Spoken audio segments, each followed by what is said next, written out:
Vector, और चौथाई है आपके पास वो इलेक्ट्रिक ससेप्टिबिलिटी। और ससेप्टिबिलिटी आपकी एक ऐसी क्वांटिटी है जो आपको इस बारे में इंफॉर्मेशन देती है कि कितना जल्दी कोई डाइलेक्ट्रिक स्लैब क्या हो सकती है, पोलराइज हो सकती है। इस बारे में हमें कौन इंफॉर्मेशन देता है? ससेप्टिबिलिटी इंफॉर्मेशन देती है। अब देखिए हम लोग यहाँ बात करें जो नेट वैल्यू है इलेक्ट्रिक फील्ड की इनसाइड द स्लैब वो E0 माइनस में EI है। और इसी रिजल्ट को अगर हम थोड़ा आगे लिखें तो कैसे निकाल देंगे हम इस रिजल्ट को? यानी कि हमारे पास रिलेशन निकालनी हमने किसके बीच में, डाइलेक्ट्रिक कांस्टेंट के बीच में एंड ससेप्टिबिलिटी के बीच में रिलेशन निकालनी है। तो हम लोग लिखेंगे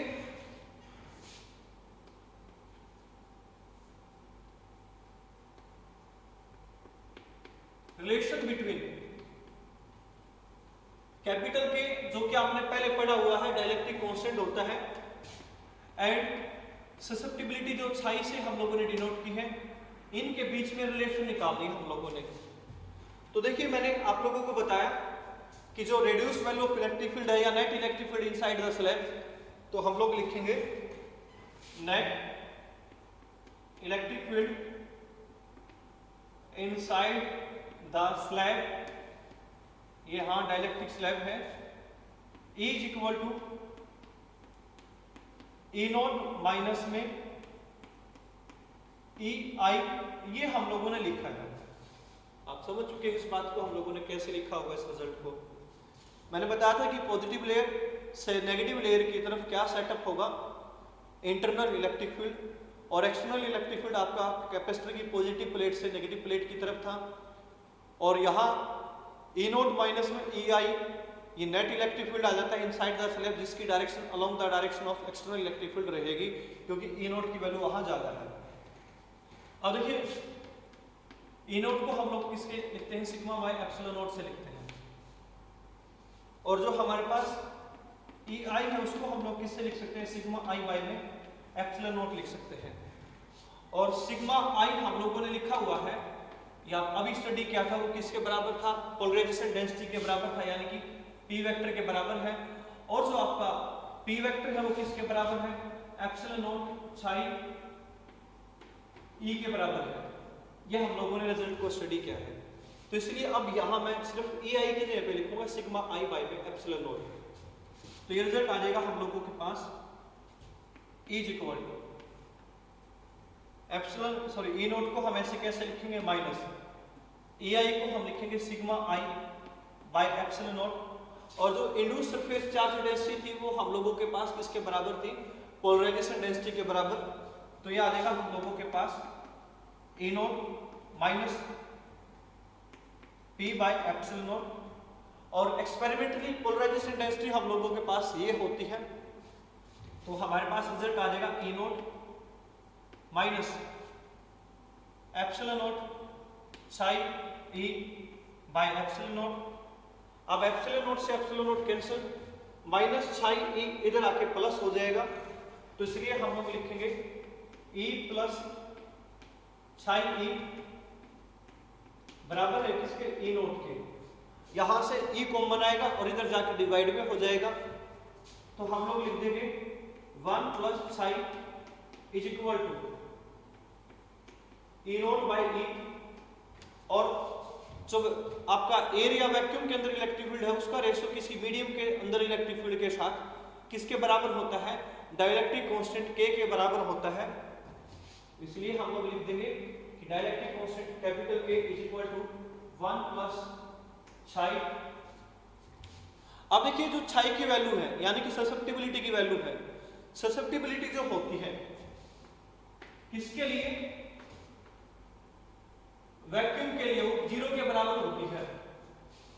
अब वो 0 क्यों होगी, क्योंकि वैक्यूम का मतलब there is no atom molecule, किसी प्रकार का कोई पार्टिकल वैक्यूम के अंदर प्रेजेंट नहीं होता, ये हम लोग बोलते हैं।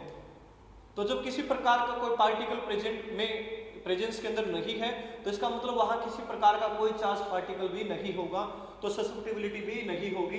तो इसलिए हम लोग कहते हैं वैक्यूम के अंदर जो ससेप्टिबिलिटी होती है वो 0 होती है, क्योंकि वहां कोई भी किसी प्रकार का मॉलिक्यूल नहीं है। तो छाई की वैल्यू वैक्यूम के लिए 0, इसीलिए जो आपका डाइलेक्ट्रिक कांस्टेंट होता है वो वैक्यूम के अंदर किसके बराबर आता है, 1 के बराबर आता है। हम लोगों ने डाइलेक्ट्रिक कांस्टेंट फर्स्ट चैप्टर के अंदर स्टडी किया है और वहां आप लोगों को बताया था कि डाइलेक्ट्रिक कांस्टेंट वैक्यूम के लिए, एयर के लिए वो 1 मानते हैं हम लोग। क्यों मानते हैं? क्योंकि वैक्यूम के अंदर या जो वैक्यूम के अंदर ससेप्टिबिलिटी 0 है, इसलिए उसका डाइलेक्ट्रिक कांस्टेंट कितना आपका 1 के बराबर आ जाता है। तो ये आपका रिलेशन बिटवीन कैपिटल के एंड ससेप्टिबिलिटी यानी कि डाइलेक्ट्रिक कांस्टेंट के बीच में और ससेप्टिबिलिटी के बीच में रिलेशन आ जाती है। तो चलिए कुछ हम कंसेप्ट हैं उनको हम लोग यहाँ स्टडी करते हैं और वो कंसेप्ट हमें किस बारे में इंफॉर्मेशन देते हैं। तो कब किस कंडीशन के अंदर सो आपका इलेक्ट्रिक फील्ड है, वो कहाँ कितना है, कैसे क्या है, हम उसके बारे में इंफॉर्मेशन को प्राप्त करते हैं। अब हमारे पास यहाँ 2 केस है। एक केस में मैंने क्या माना कि आपके पास ये कैपेसिटर है, जब यहाँ मीडियम कैपेसिटर की प्लेट्स के बीच में क्या है, एयर या वैक्यूम को हम लोग यहां कंसीडर करते हैं। और फिर मेरे पास बिल्कुल सेम कैपेसिटर है, अगर मैं एक प्लेट के बीच में किसी डाइलेक्ट्रिक स्लैब को रखता हूं जिसका डाइलेक्ट्रिक कांस्टेंट कैपिटल के है, तो अब ये बताइए इलेक्ट्रिक फील्ड का, कैपेसिटेंस का, वोल्टेज यानी कि पोटेंशियल डिफरेंस का क्या रेशियो हो सकता है, क्या रिलेशन हो सकती है। देखिए इस वाले केस के अंदर जो इलेक्ट्रिक फील्ड है हम लोग बोलते हैं, यानी कि एयर या वैक्यूम वाले केस में कैपेसिटर की प्लेट्स के बीच में इलेक्ट्रिक फील्ड हम लोगों ने ए नोट माना और डाइलेक्ट्रिक स्लैब के केस में इलेक्ट्रिक फील्ड हम लोगों ने माना ई के बराबर है। तो हमारे पास डाइलेक्ट्रिक कांस्टेंट जो होता है वो ई नोट बाई ई के इक्वल होता है। अब हम क्या कहते हैं, फर्स्ट कंडीशन ले लेता हूं मैं, इफ अगर आपका डाइलेक्ट्रिक कांस्टेंट 1 से ज्यादा है, डाइलेक्ट्रिक कांस्टेंट किससे ज्यादा है, 1 से ज्यादा है, तो इसका मतलब कैपिटल के आपका ग्रेटर है 1 से। तो ऐसी कंडीशन में हम लोगों के पास ई किसके बराबर आएगा, ई नोट बाई के बराबर आता है। किसके बराबर आता है, ई नोट बाई के बराबर। अब सीधी सी बात है, जब आपके पास वैक्यूम या एयर मीडियम था between the plates of the capacitor, उस टाइम पे इलेक्ट्रिक फील्ड ई नोट है। अगर आपके पास कोई डाइलेक्ट्रिक कांस्टेंट है, उस टाइम पे प्लेट्स के बीच में इलेक्ट्रिक फील्ड आपका ई है और के की वैल्यू 1 से ज्यादा है, तो इसका मतलब क्या हुआ, जो ई है आपका वो किससे कम है, ई नोट से कम है। तो यानी कि जब हम कोई डाइलेक्ट्रिक स्लैब रखते हैं between the plates of the capacitor, तो इलेक्ट्रिक फील्ड की वैल्यू क्या होगी, वहां कम रहेगी। तो यहां जो आपका ई है वो किससे कम होगा, ई नोट से कम रहेगा। ये याद रखना आप लोगों ने। यानी कि जब आप डाइलेक्ट्रिक स्लैब को डाल देते हो between the plates of the capacitor, तो उस टाइम पे इलेक्ट्रिक फील्ड की जो वैल्यू है वो डिक्रीज होती है, जैसा जो इलेक्ट्रिक फील्ड था वो एयर वाले केस में था, यानी कि प्लेट के बीच में एयर या वैक्यूम को हम लोगों ने जब कंसीडर किया था तो उस टाइम पे। तो यानी कि इलेक्ट्रिक फील्ड घटता है किसके आने पे, डाइलेक्ट्रिक स्लैब के आने पर। सेकंड कंडीशन, अब हम लोग मानते हैं कि जो V नोट है वो पोटेंशियल है जब आपके पास एयर या वैक्यूम मीडियम है between the plates of the capacitor, या पोटेंशियल डिफरेंस है ये आपका, और V आपका पोटेंशियल डिफरेंस है जब वहां कोई डाइलेक्ट्रिक कांस्टेंट को रखा गया है between the plates of the capacitor. तो अब हम लोगों ने स्टडी करना है पोटेंशियल डिफरेंस के साथ क्या होगा ऐसी कंडीशन के अंदर। देखिए आप लोगों ने स्टडी किया हुआ है, जो पोटेंशियल होता है वो इलेक्ट्रिक फील्ड की प्रोडक्ट होता है किसके साथ, डिस्टेंस के साथ। तो V नोट हमारे पास किसके बराबर होगा, ए नोट इंटू में डी के बराबर, और V किसके बराबर आएगा, E इंटू में डी के बराबर। अब मैं इनका अगर रेशो की बात करूं, V नोट का V के साथ रेशो की अगर मैं बात करता हूं, तो हमारे पास V naught by V is equal to E naught D by E D, D से डी कैंसिल, यानी कि ये हो जाएगा हम लोगों के पास ई नोट बाई ई के इक्वल आ जाता है, और ये आ जाएगा हम लोगों के पास कैपिटल के बराबर। फिर से हम कंडीशन ले लें, अगर कैपिटल के आपका एक से ज्यादा है यानी कि डाइलेक्ट्रिक कांस्टेंट एक से ज्यादा है, इफ कैपिटल के ग्रेटर देन 1, फिर से क्या होगा, जो आपका V है वो लेस देन V0। तो यानी कि पोटेंशियल डिफरेंस भी डिक्रीज होता है डाइलेक्ट्रिक के आने पर।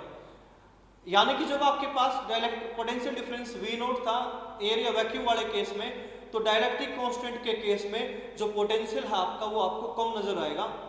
तो ये आपका पोटेंशियल का केस होता है। मेरे हिसाब से आप समझ चुके हो। अगर हम डाइलेक्ट्रिक स्लैब को प्लेट्स के बीच में डालते हैं तो इलेक्ट्रिक फील्ड डिक्रीज होता है, पोटेंशियल डिफरेंस भी डिक्रीज होगा। अब हम लोग बात करें कैपेसिटेंस के बारे में। तीसरा हमारा कंसेप्ट है यहाँ कैपेसिटेंस का केस। देखिए कैपेसिटेंस हम लोगों के पास किसके इक्वल होता है कैपेसिटेंस, क्योंकि चार्ज जो आपका वो किसके बराबर था, C इंटू में V के बराबर। अब आपके पास एक बार तो कैपेसिटी हम लोगों ने लिखनी है किसके केस में, इन केस ऑफ वैक्यूम या एयर कैपेसिटेंस हम मान लेते हैं कितना है, C0 है, और डाइलेक्ट्रिक कांस्टेंट के केस में कैपेसिटेंस आपका कितना है, C है। तो हम लोग क्या लिखेंगे यहाँ, हम लोगों के पास जो C0 आएगा तो हम लोग C0 को कैसे लिखेंगे, Q बाई V0 से, और C हम लोगों के पास कितना आ जाएगा, Q बाई V। अगर मैं अब इनके रेशियो की बात करता हूं तो हम लोगों के पास C0 बाई C, अगर मैं बात करूं यहां तो ये रिजल्ट हम लोगों के पास कितना आएगा, तो हम लोग लिखेंगे या C बाई C0 हम लोग लिख देते हैं, C by C0 is equal to, मैं C की वैल्यू लिखता हूं पहले, हम लोगों के पास क्या है Q बाई V के बराबर, और C0 हम लोगों के पास कितना है Q बाई V0। देखिए Q से Q कैंसिल होगा तो ये रिजल्ट आ जाएगा हम लोगों के पास V0 बाई V के बराबर, यानी कि C by C0 is equal to V0 by V। और V0 बाई V हम लोगों के पास किसके बराबर है, डाइलेक्ट्रिक कांस्टेंट K के बराबर है। This is equal to dielectric constant K। तो that means C by C0 is equal to capital K, और आपका कैपिटल K अगर एक से ज्यादा है तो C किससे ज्यादा होगा, C0 से ज्यादा होगा। तो कैपेसिटेंस बढ़ता है डाइलेक्ट्रिक स्लैब के केस में, पोटेंशियल डिफरेंस घटता है डाइलेक्ट्रिक स्लैब के केस में, इलेक्ट्रिक फील्ड भी क्या होगा, घटेगा डाइलेक्ट्रिक स्लैब के केस में। और चार्ज पे क्या फर्क पड़ता है, चार्ज आपका क्या रहेगा, अनचेंज रहेगा, चार्ज के ऊपर कोई फर्क नहीं पड़ता है। तो ये जो आप लोगों के कंसेप्ट हैं किसे लेकर, इलेक्ट्रोस्टैटिक्स ऑफ द डाइलेक्ट्रिक्स को लेकर ये आपके कंसेप्ट थे जो मैंने कंप्लीटली डिस्क्राइब करने की कोशिश की है। उम्मीद करता हूं कि आप लोग इनको अच्छे से समझोगे। आप सभी का धन्यवाद, आप सभी का दिन शुभ हो।